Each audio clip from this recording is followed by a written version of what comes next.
오늘 함께 나눌 말씀의 제목은 복음의 일꾼이라는 제목으로 우리 하나님의 말씀을 함께 나누도록 하겠습니다. 건강한 가정은요, 건강한 교회는 건강한 가정으로부터 비롯됩니다. 자, 그러니까 그 말은 무슨 말이냐면 가정이 무너지면 교회도 존재하기 힘들다는 것입니다. 여러분, 그만큼 이 교회의 사역에 있어서 이 가정을 세우는 일, 가정을 건강하게 하는 일은 너무너무 중요한 일인 것입니다. 여러분, 그런데 우리의 가정이 다시 세워지려면 우리가 복음의 일꾼이 되어야 하는 거예요. 여러분, 예수 없는 인생, 예수 없는 가정은 결코 진정으로 건강해질 수 없는 것입니다. 그렇기 때문에 우리가 복음의 일꾼 되어서 정말 우리 가정으로 들어가 거기서 이 복음의 사명을 감당할 때 거기서 바로 우리 가정의 회복이 일어날 수 있는 것입니다. 여러분에서 오늘 말씀을 통해서 이 복음의 일꾼이 어떻게 해야 되는가, 복음의 일꾼으로 살아가기 위해서 우리가 해야 될 일이 무엇인가, 우리가 그것을 함께 나누기를 원하는 것입니다. 자, 먼저 첫 번째로 복음의 일꾼이 되려면 전해와 이제가 확실해야 된다는 것입니다. 자, 오늘 본문의 21절의 말씀에 보니까 전에 악한 행실로 멀리 떠나 마음으로 원수되었던 너희를 그랬습니다. 자, 오늘 바울은요, 우리의 과거를 상기시켜주고 있습니다.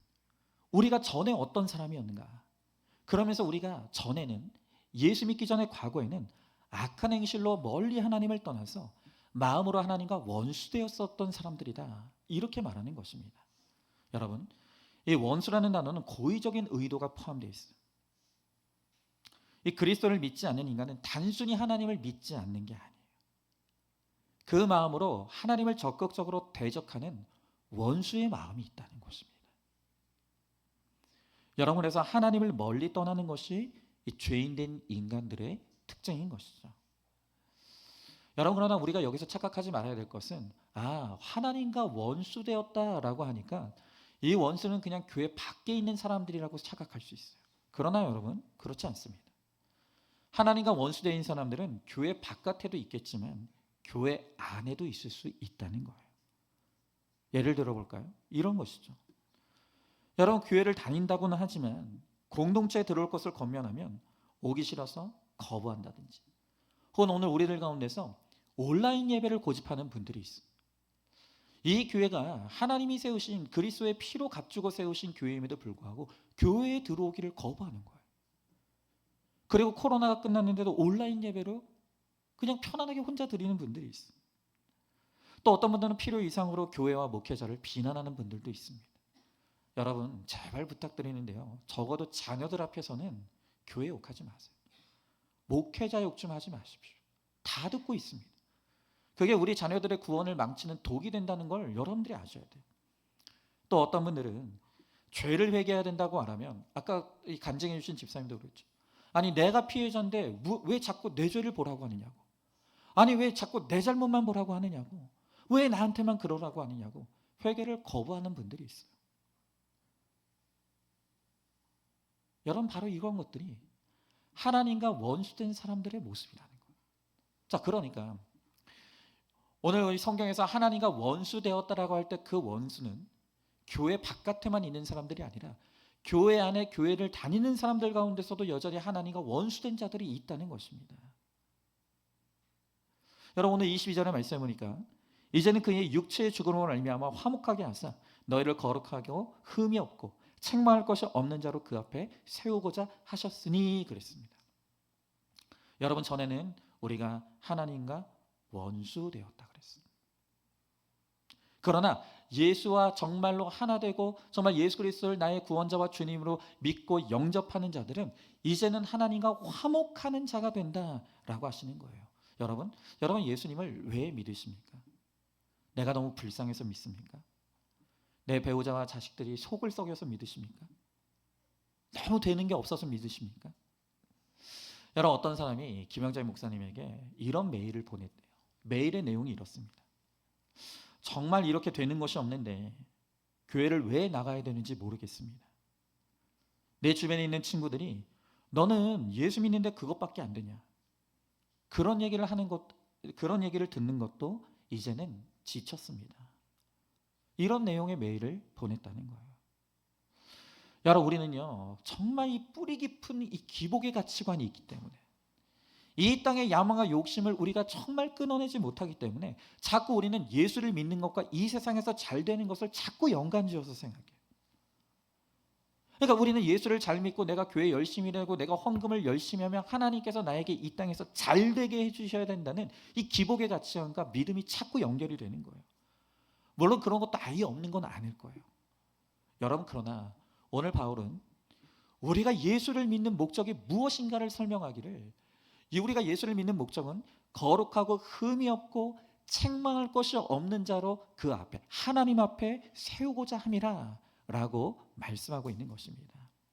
그러니까 간단하게 말하면 이전에 우리 인생의 목적이 행복이었다면 하나님과 화목하게 된 이후에 이제 우리 인생의 목적은 거룩이 되어야 한다는 것이에요.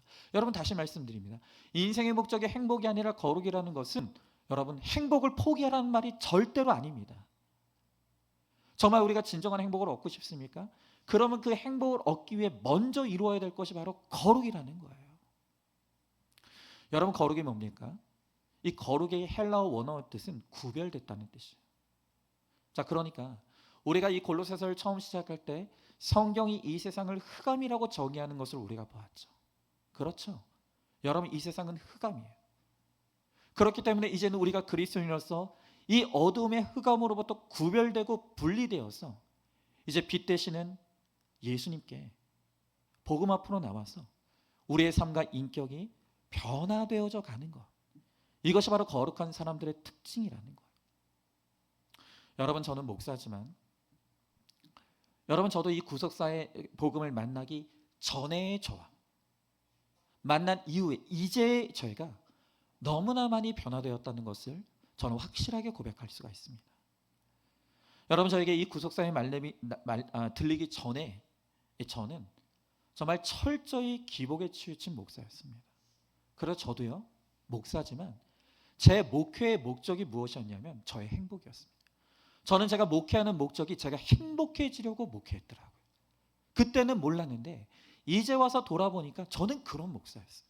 그래서 저는 입으로야 당연히 오직 예수, 오직 구원, 오직 복음을 외쳤지만 사실 그 속에 깊은 곳에 내면의 진짜 동기는 내가 진짜 목회 열심히 해서 내가 우리 교회를 대형 교회로 만들어서 많은 사람들로부터 인정과 존경을 한 몸에 받고 또 교회가 제공해주는 많은 사례비와 좋은 차를 타고 다니면서 세상에서 저의 탁월함과 저의 능력을 뽐내고 싶었어요.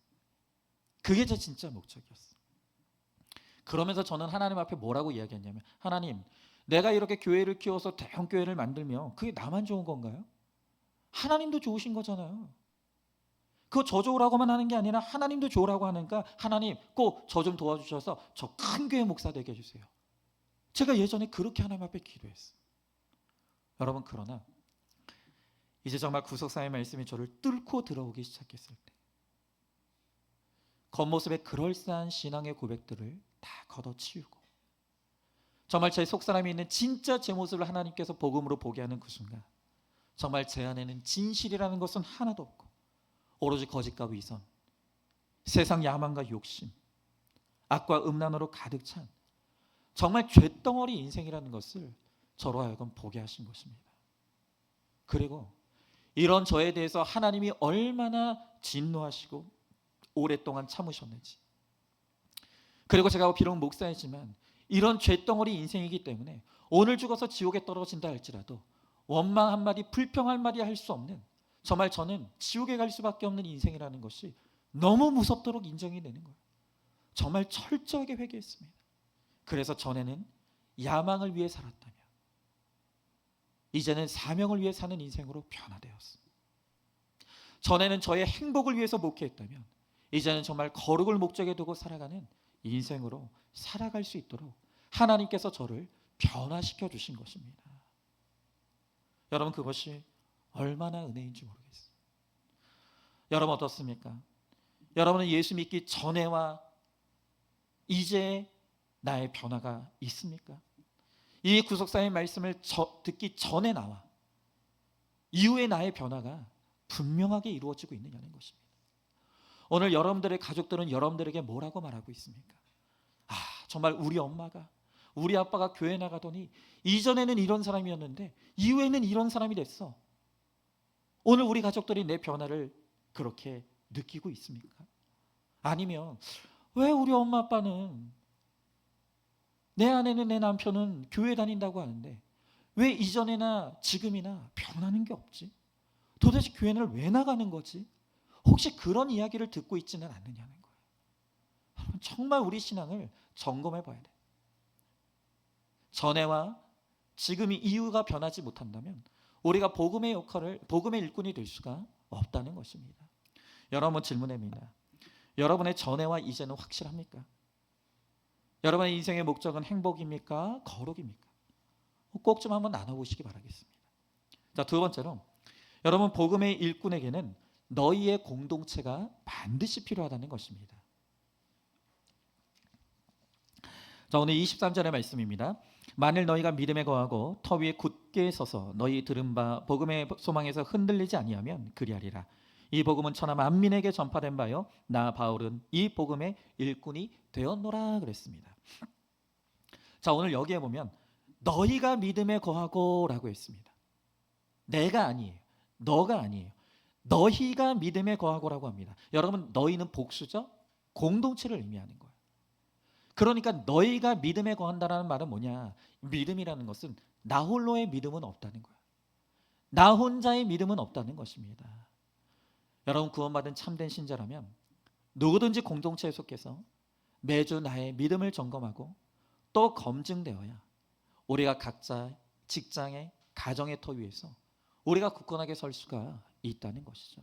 그리고 거기에 들은 바 복음이 더해질 때 우리가 복음의 소망에서 흔들리지 않아요.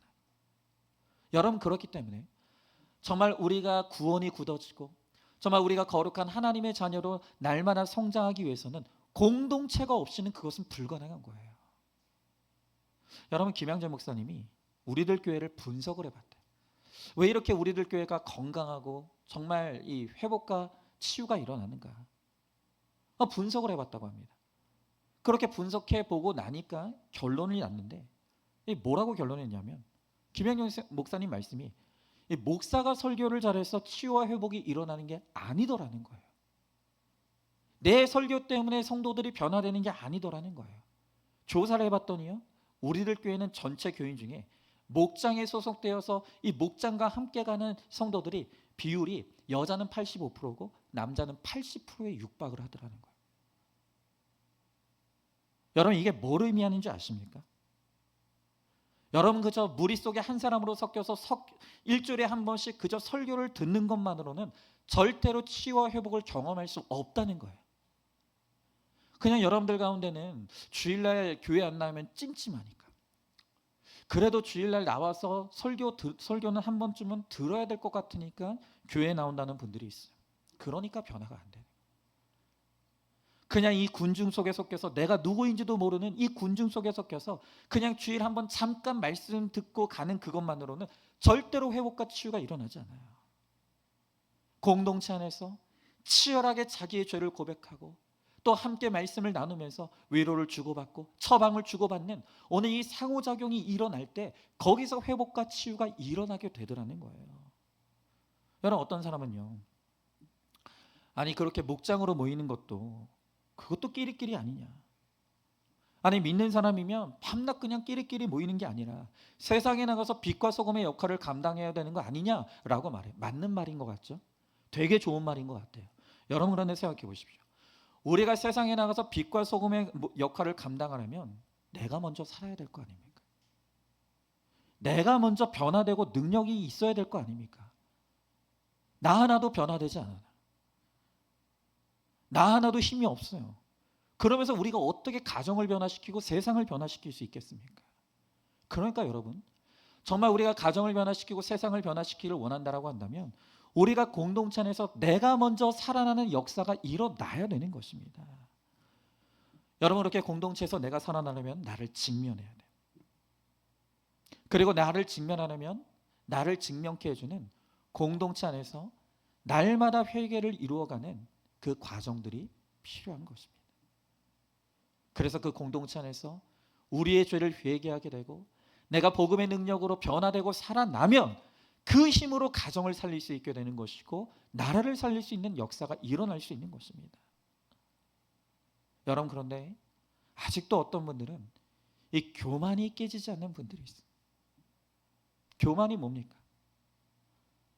그러니까 나는 다른 사람의 도움 없이도 얼마든지 내 힘으로 살 수 있다고 믿는 거예요. 나는 다른 사람의 도움 따위는 필요 없다는 거예요. 얼마든지 내 일은 내가 알아서 할 수 있다는 거예요. 그런 사람들은 공동체가 하찮게 여겨지죠. 공동체가 필요 없다고 느끼는 거예요.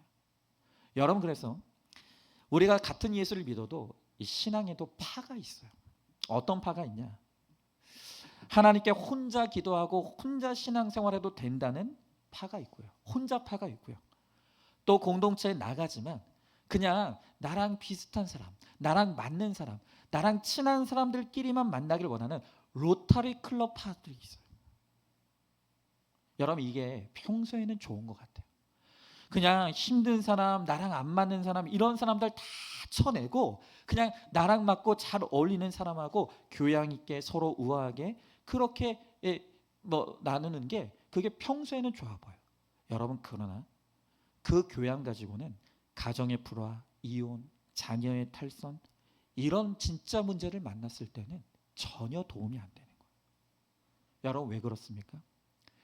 그냥 우리가 좋은 게 좋은 거라고 서로 교양을 갖추고 적당히 선을 긋고 서로에게 듣기 좋은 말만 하는 거예요. 그게 내 인생에 문제가 없을 때는 그게 좋은 것 같다니까요. 그런데 정말로 죽을 것 같은 문제가 생겼을 때, 정말로 힘든 문제, 숨이 쉬어지지 않는 문제를 만났을 때는요, 그때는 아무 얘기도 하지 못하는 거예요. 왜요? 우리의 모임은 좋은 얘기만 하는 곳이니까. 우리 모임은 적당한 이야기만 하는 곳이니까. 우리 이야기는 서로 듣기에 불편한 이야기는 안 하는 곳이기 때문에 진짜 내가 죽을 것 같은 숨이 쉬어지지 않는 문제가 생겼을 때 그 공동체는 오히려 나를 힘들게 하는 거예요. 그러니까 조용히 떠나는 거예요. 이게 뭐예요? 이게 뭐냐고요. 여러분, 그렇기 때문에 정말 생명이 일어나는 공동체, 정말 잘 되는 공동체는 어떤 공동체냐면, 어떤 분은 저한테 그런 얘기 하시는 분들이 있어요. 목사님, 우리 목장은요 모이면 항상 웃음꽃이 피어요. 우리 목장은요 모이면 너무 좋아요. 다 너무 그냥 편안해요. 그렇게 말하는 분들이 있어요. 여러분, 그런데 그 목장은 지금 안 되는 목장이에요. 거기서 무슨 치유와 회복이 일어나겠습니까? 정말로 목장 안에서 때로는 치열하게 다툼도 일어나고 정말 나의 모든 것들을 가감없이 쏟아내고, 또 목자는 그 이야기를 듣고 때로는 위로도 하지만 정말 하나님의 말씀 앞에서 죄를 보셔야 된다고, 그럴 때 왜 나도 잘못한 것이 없는데 자꾸 나한테만 뭐라고 하느냐고, 때로는 이런 다툼과 싸움이 일어나고, 그러면서도 다시 회복되는 그런 치열한 나눔과 눈물이 있고 때로는 고성도 있는 성령 충만이 갈등 충만이에요.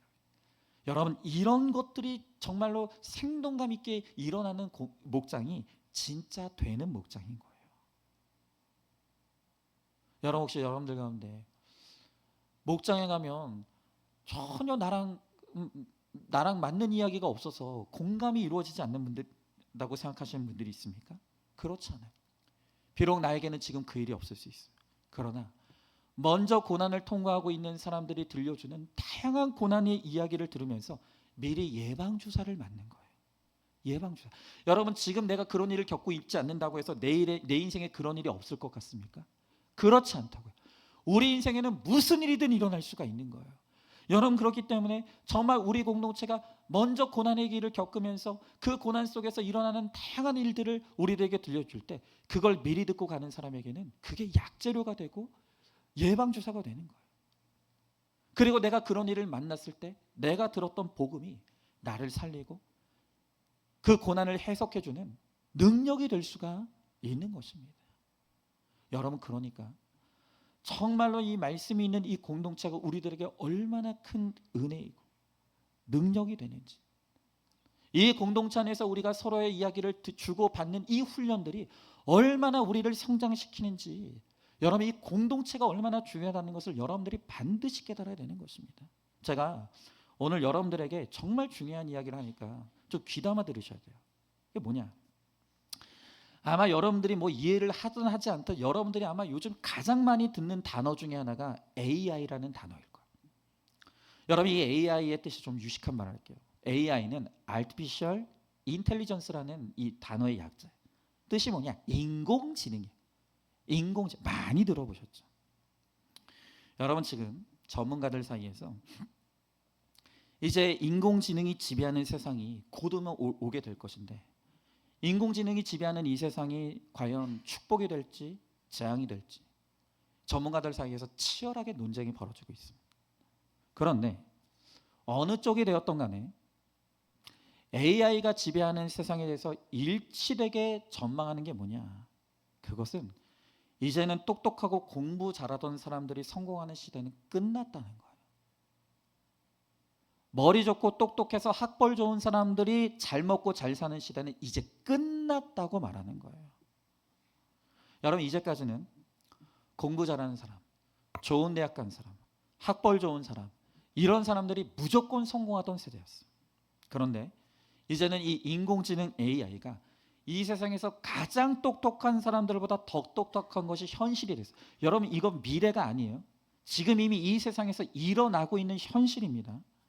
여러분, 그래서 여러분이 아시는 테슬라의 창업자죠, 일론 머스크가 최근에 굉장히 진지하게 조언한 게 있습니다. 지금 이 회사에서 AI 로봇도 만들고 있거든요. 그런데 이 머스크가 뭐라고 했냐면, 이제 고등학교를 졸업하고 대학에 진학하려고 하는 학생들에게 뭐라고 하느냐? 절대로 의대에 가지 말라는 거예요. 왜냐? 일론 머스크가 말하기를 지금 자기 회사에서 로봇을 만들고 있는데 절대로 과정이 아니라 짧게는 3년, 길게는 5년 안에 이 인공지능 로봇이 가장 똑똑한 의사보다 진단과 처방을 더 정확하게 할 것이고, 심지어 수술도 더 정밀하게 로봇이 인간보다 더 잘하게 되는 세상이 길게 봐야 5년 안에 온다는 거예요. 다시 말하면 무슨 말이냐? 의사들이 필요 없어진다는 거예요. 의사가 필요 없어지는 세상이 곧 옵니다. 그래서 이미 있는 의사들은 그래도 어느 정도 살아남을 수 있겠지만 이제 절대 의대로 들어오지 말라는 거예요. 지금 병원들이 의사를 안 뽑는 시가 이미 시작됐어요. 여러분, 실제로 저희 가정에 어떤 일이 있었냐면, 저희 큰아이가 이제 오늘부터 갑자기 머리가 가렵다는 거예요. 머리가 가려서 막 긁는데 머리에서 진물이 날 정도로 피부 상태가 안 좋은 거예요. 그래서 그날이 저번 주 토요일 저녁이었어요. 그래서 지금 병원도 갈 수 없고 그래가지고 AI한테 이제 챗GPT AI한테 물어봤어요. 지금 우리 아이가 지금 머리가 가렵다고 하고 막 긁다가 진물까지 나는데 이게 지금 어떤 상태냐? 그랬더니 이 AI가 뭐라고 대답하냐면 그렇게 설명해서는 정확하게 진단이 안 되니까 아이의 두피 사진을 사진으로 찍어서 나한테 보여달라는 거예요. 이게 제가 AI하고 실제로 나눈 대화예요. 그래서 제가 아이의 진물 나는 그 사진을, 그 두피 사진을 찍어가지고 챗GPT에게 올렸어요. 그랬더니 단 3초 만에 이 챗GPT가 지금 이 아이는 지루성 피부염이 염증 단계로 번진 것으로 보인다. 그러니까 빨리 병원 가서 약 받으시고 치료 받으시라고, 이렇게 진단하는 거예요. 그래서 제가 얼마 후에 월요일 날 애를 데리고 병원 갔어요. 의사가 똑같이 말하는 거예요. 똑같이 말하는 거예요. 여러분, 지금은 이 진단과 처방의 권한이 의사에게 있기 때문에 의사에게 가야 되지만 얼마 안 남았습니다. 이제는 집 안에서 AI에게 진단과 처방권이 주어지고 그냥 AI가 처방해 주는 대로 약국 가서 약 타면 되는 세상이 곧 와요. 그러니까 혹시 여러분들의 자녀들 가운데 우리 자녀들 공부 잘한다고 전교에서 논다고 의사 시켜야지라고 생각하는 분들이 있습니까? 자녀 망하게 하는 거예요. 여러분, 이뿐 아닙니다. 더 충격적인 것은 이 얼마 전에 미국의 전미 경제학회에서 공식적으로 의견을 냈는데, 어떤 의견을 냈냐면 또 젊은이들에게, 이제 대학에 들어가는 젊은이들에게 뭐라고 조언했냐면 법대 가지 말라고 조언했어요. 왜라고요? 이제 이 로펌들이요, 변호사 회사들이 이미 지금부터 신규 변호사 채용을 안 해요. 왜요? 왜냐하면 법대에 나와서 막 변호사 시험에 합격한 신입 변호사들보다 이미 지금 인공지능이 더 법 지식이 많이 알고 있기 때문에. 그러니까 사람 변호사를 뽑을 필요가 없는 거예요. 그냥 인공지능에 몇 번 치면은 다 자료가 딱 나오는 거예요. 그러니까 이제는 변호사가 필요 없는 시대가 오는 거예요. 여러분, 그래서 전문가들 하는 말이 뭐냐? 이제 이 AI의 등장으로 가장 먼저 타격을 입게 되는 사람들은 어떤 사람이냐 하면 고학력, 고지식, 고소득의 전문 직종부터 이 AI의 타격을 받게 될 것이다. 그리고 10년 내에 거의 모든 종류의 노동의 70%가 인간에게서 인간에서 로봇으로 대체되게 될 것이다. 이게 모든 전문가들의 이의 없는 공통된 전망이에요. 여러분, 지금 사정이 이렇게 되다 보니까 지금 많은 사람들이 쏟아내는 질문들이 있는 거예요. 그게 뭐냐? 그럼 도대체 이 인공지능이 지배하는 시대의 인재상은 누구냐? 어떤 사람이냐? 누가 경쟁력을 갖춘 사람이 될 것인가? 그러면 미래에도 없어지지 않을 직업은 뭐냐? 지금 이런 질문들이 쏟아져 나오는 거예요. 여러분, 그런데 이런 질문에 대해서 우리나라에서 AI에 대해서 가장 권위 있는 사람이 카이스트의 김대식이라는 박사님, 김대식 교수님.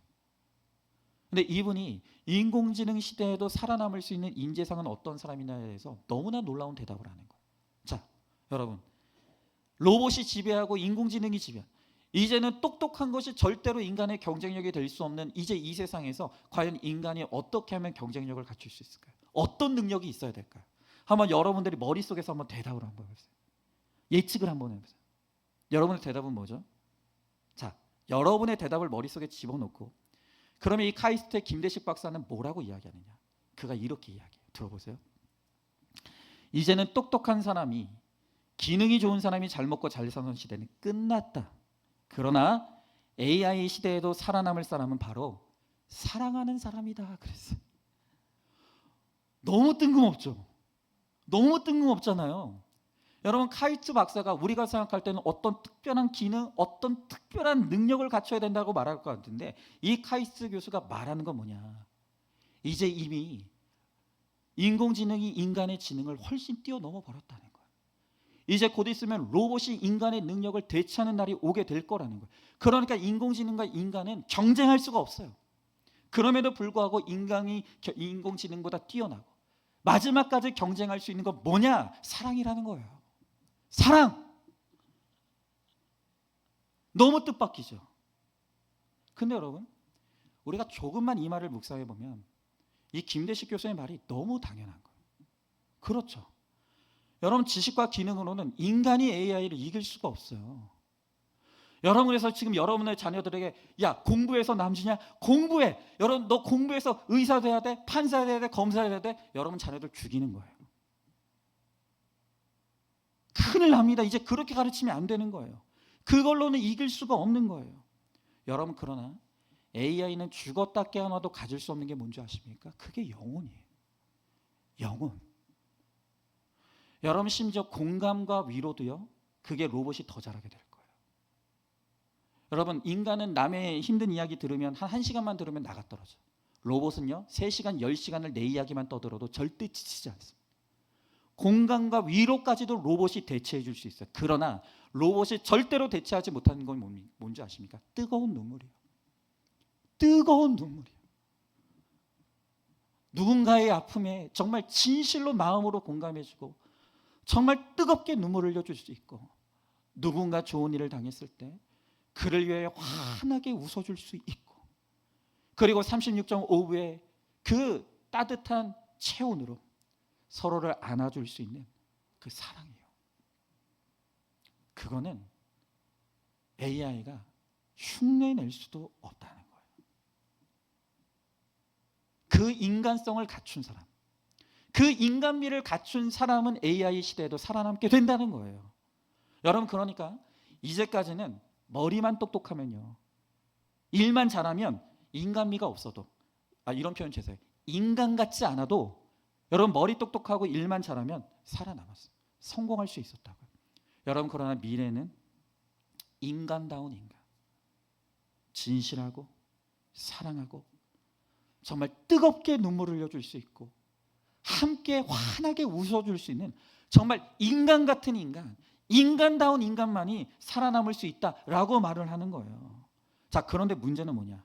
도대체 인간다움이라는 것은 누가 가르칠 수 있습니까? 어디서 훈련받을 수 있냐는 거예요. 여러분, 세상은 그런 교육을 하지 않아요. 학교에서는 그런 거 가르치지 못합니다. 여러분, 정말 인간다움이란 하나님 안에서 복음의 능력을 체험한 사람만이 갖게 되는 거예요. 이 복음의 빛 앞으로 나와 복음의 능력으로 우리의 이기적이고 악한 죄성이 깨어지고 꺾여져서 정말 우리가 거룩한 새 사람으로 거듭나게 될 때 비로소 인간은 인간다움을 하나님의 형상을 회복하고 바로 그때부터 누군가를 위해서 뜨겁게 눈물을 흘릴 수 있게 되고 정말 함께 기뻐할 수 있게 되고 정말 서로 끌어안고 사랑할 수 있는 인간다운 인간이 될 수 있다는 것입니다.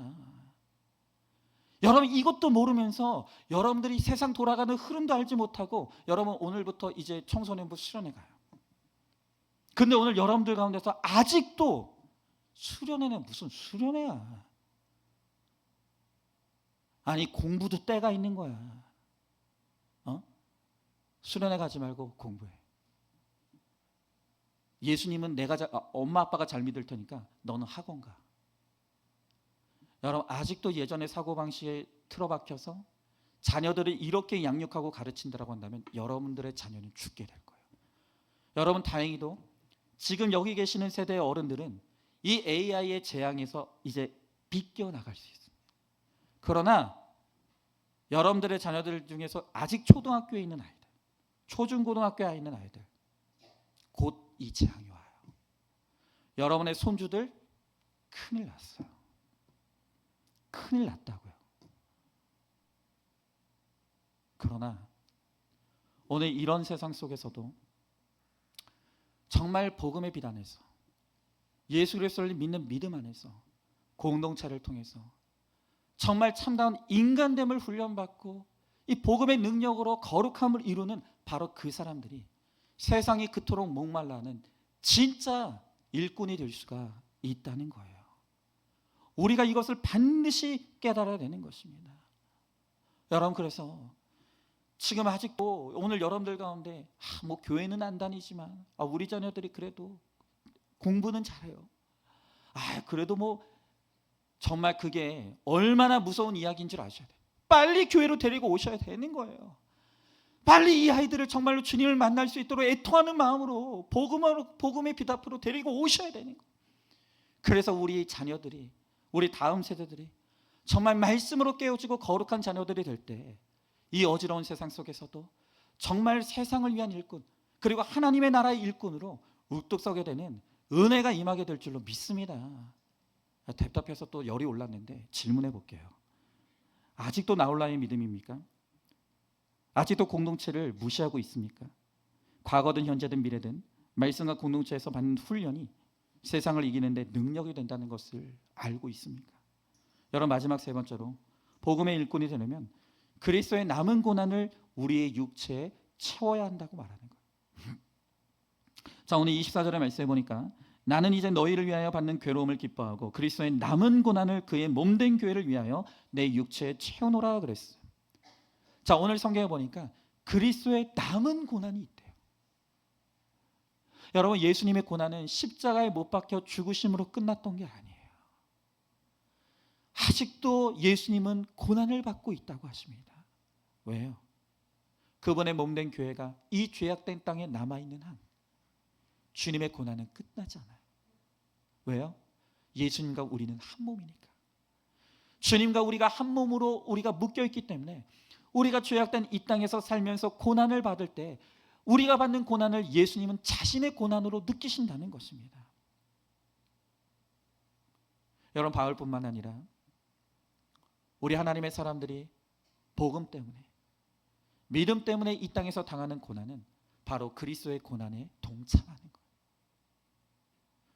여러분, 예수님도 우리의 고난을 위해 자신의 몸에 고난을 짊어지셨어요. 우리의 구원을 위해 자신의 몸에 고난을 짊어지셨어요. 오늘 사도 바울도 예수님의 남은 고난을 교회를 위해 내 육체에 채운다라고 말합니다.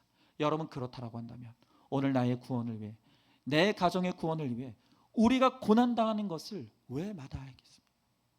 왜 그것이 이상할 일이겠습니까? 기꺼이 오늘 나의 거룩과 구원을 위해, 내 가정의 구원을 위해 내 육체의 고난을 채운다라고 하는 것이, 그것이 바로 복음의 일꾼된 자의 자세라는 것입니다. 그런데 이렇게 하나님, 이 죄악된 이 땅에서 믿음으로 살아가려고 하면 마땅히 고난이 있어야 될 일이라고 성경은 끊임없이 이야기하는데도 왜 도대체 여러분들은 예수 믿으면 잘 돼야 된다고만 생각하십니까? 왜 도대체 여러분들은 아직도 예수 믿으면 내 인생이 잘 풀려야 된다고 생각하느냐는 거예요. 여러분, 성경은 고난이 축복이라고 이야기해요. 고난을 통과하지 않는 구원은 없어요. 고난을 통과하지 않은 행복도 없다는 것입니다.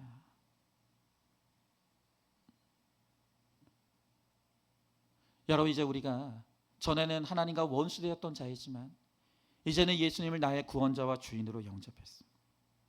그리고 예수님이 나의 주인이시기 때문에 우리는 그 주인의 뜻대로 살아가는 자들이에요. 여러분, 우리가 예수님의 뜻대로 이 땅의 죄악된 세상에서 살려고 하니까 당연히 고난이 있을 수밖에 없죠.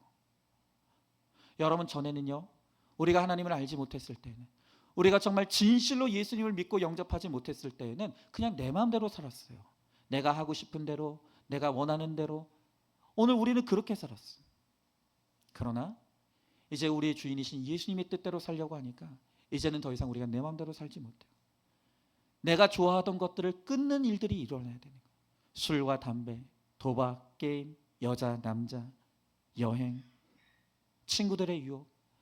우리가 이제 주인이신 예수님의 뜻대로 살아가려고 할 때 정말 이 세상과 결별하고 끊어야 될 것들이 너무 많은 거예요. 그 고난이죠. 고난이 있는 거예요. 여러분, 그러나 이미 우리는 사랑하는 아들의 나라를 본 사람들, 복음의 능력을 깨달은 자들이에요. 여러분, 그렇기 때문에 이제 우리가 흑암에서 빛으로 나오게 되는 거예요. 다만 과정이 필요하죠. 과정이 있는 거예요.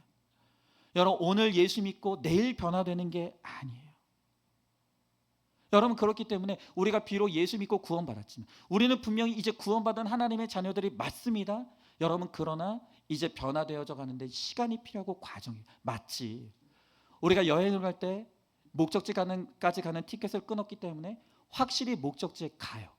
그러나 그냥 한순간에 그 목적지로 순간 이동하는 게 아니죠.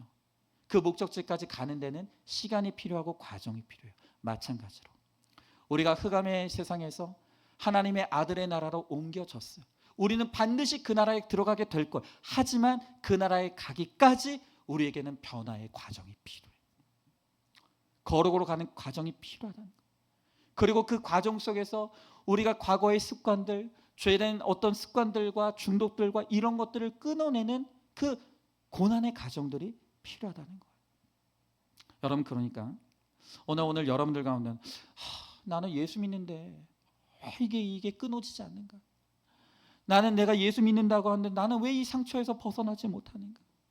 나는 내가 예수 믿는다고 하는데 왜 이렇게 성질이 못됐을까? 혹시 나 구원받지 못한 거 아닐까? 그렇게 생각하시는 분들이 있어요. 그렇지 않아요. 여러분, 이미 우리가 예수님을 나의 구원자와 주인으로 영접했을 때 이미 우리는 천국 가기로 작정된 자들, 이미 그 나라를 소유한 자들이에요. 다만 그 나라로 가는 그 과정에서 우리가 겪어야 될 혼란이 있고 또 싸움이 있고 고난들이 있다는 거예요. 여러분, 그래서 미국의 신학자이자 목회자인 존 파이퍼는 말하기를, 거듭난 사람들은 비록 느리더라도 한 단계의 겸손과 사랑에서 그 다음 단계의 겸손과 사랑으로 변화되어져 가는 과정이다. 그런데 변화되어 가려면 수많은 이전의 가치관과의 충돌로 인해 고난은 필수적인 것이다 라고 말하는 거예요. 여러분, 그렇습니다. 우리는 흑암의 나라에서 사랑하는 아들의 나라로 가게 될 거예요. 하지만 그 나라로 완전히 들어가기 전까지는 우리 몸에 남은 고난이 있어요. 예수님 때문에 겪어야 되는 핍박도 있고요. 또 내 죄와 싸워야 되기 때문에 우리가 겪어야 되는 수많은 고통들이 있습니다. 그러나 우리가 믿음 때문에 겪는 그 고통은 정말 죽음의 고통이 아니라 생명을 잉태하기 위한 산통이에요. 산통. 고통이 다 똑같은 고통이 아닙니다. 고난이 다 똑같은 고난이 아니에요. 오늘 이 세상 사람들은 죄 때문에 당하는 죽음의 고통이지만 우리 그리스도인들이 당하는 고통은 생명을 잉태하기 위한 산통이라는 거예요.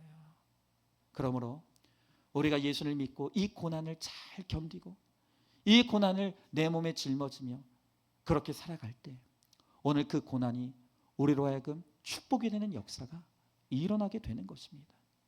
여러분, 마지막으로 우리를 교회에서 목장에서 이루어진 나눔을 내용을 한번 들려드리려고 해요.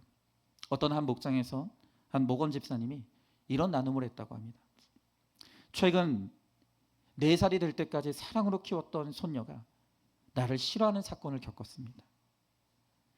이 아이를 한순간도 마음에서 놓아본 적이 없는데 어느 날 이 손녀가 할머니가 옆에 있으면 짜증나 이랬다는 거예요.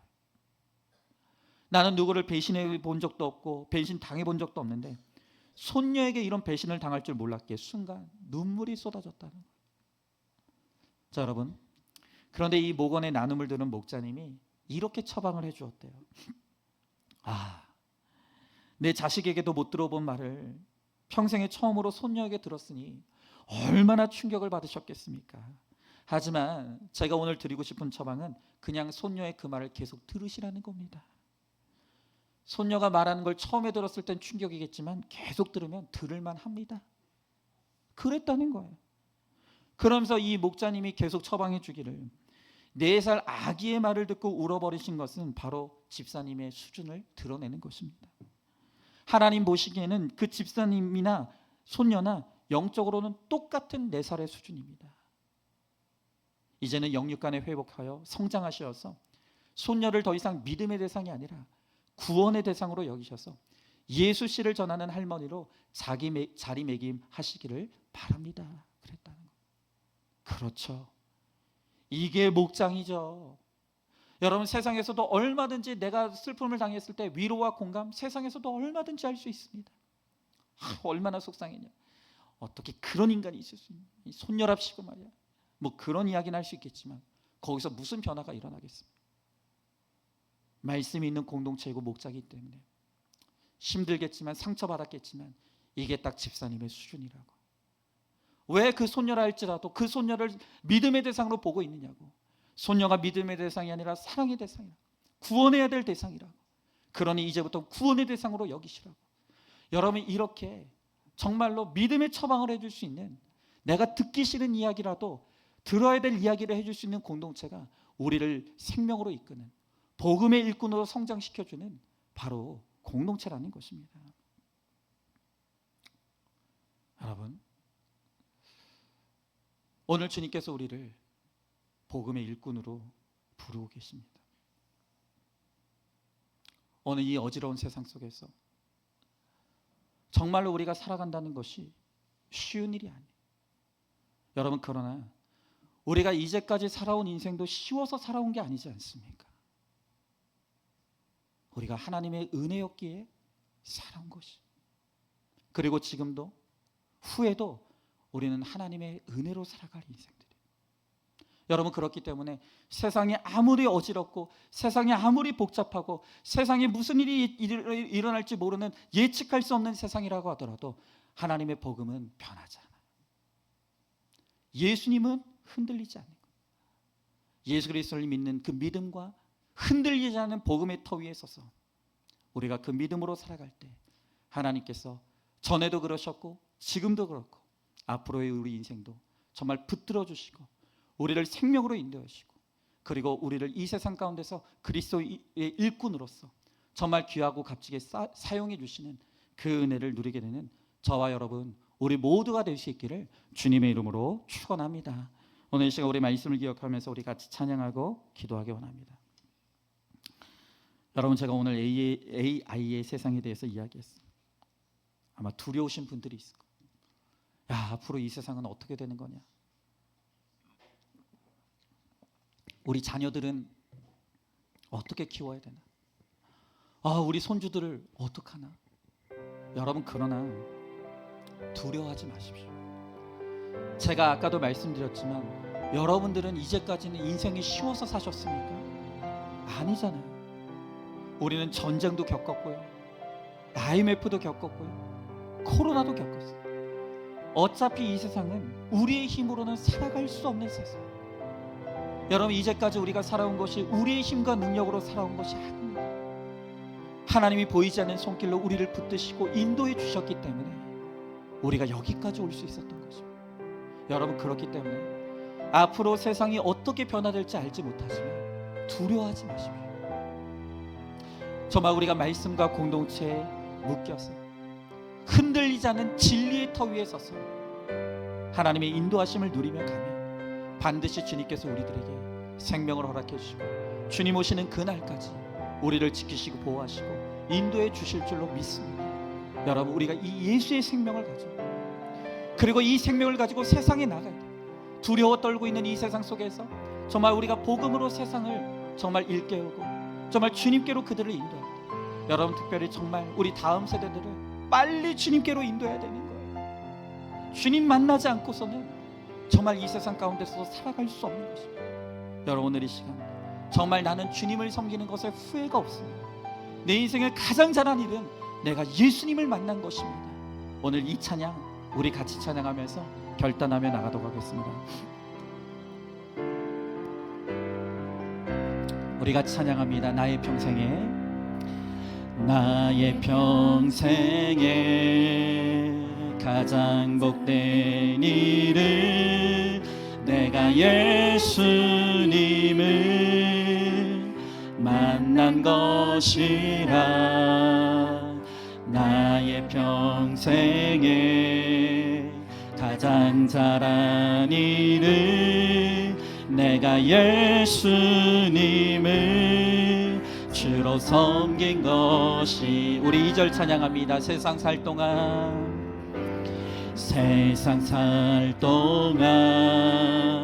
내가 걷는 길이 때론 험하여서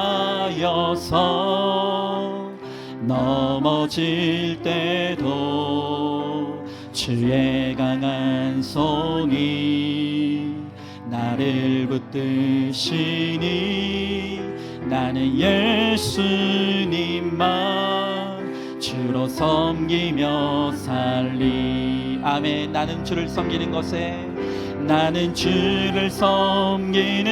것에 후회가 없습니다.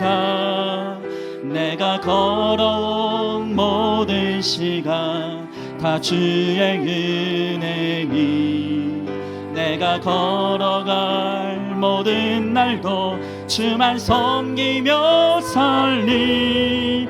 오직 예수 이름 부르며 살아가리라. 이것이 나의 간증이요, 이것이 나의 찬송일세. 나 사는 동안 끊임없이 구주를 찬송. 우리 2절 다시 찬양합니다. 세상 살 동안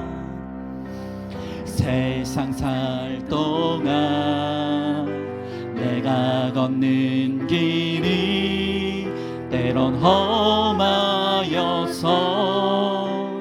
넘어질 때도 주의 강한 손이 나를 붙드시. 아멘. 나는 예수님만 주로 섬기며 살리. 나는 주를 섬기는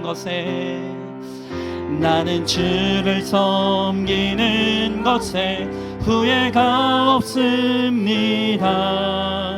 내가 걸어온 모든 시간 다 주의 은혜니, 내가 걸어갈 모든 날도 주만 섬기며 살리. 오직 예수 이름 부르며 살아가리라네. 이것이 나의 간증이요, 이것이 나의 찬송일세. 나 사는 동안 끊임없이 그 주를 찬송. 우리 마지막 한 번 더 찬양합니다. 이것이 나의 간증입니다. 이것이 나의 간증이요, 이것이 나의 찬송일세. 나 사는 동안 끊임없이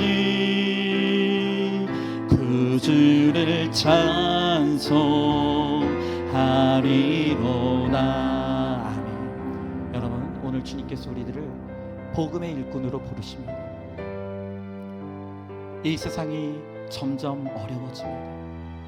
너무나 복잡하고 어지러워져 갑니다. 너무나 두렵습니다. 한 치 앞도 알 수 없습니다. 그런 이 세상 속에서 오늘 우리들에게 복음의 일꾼이 되었어요.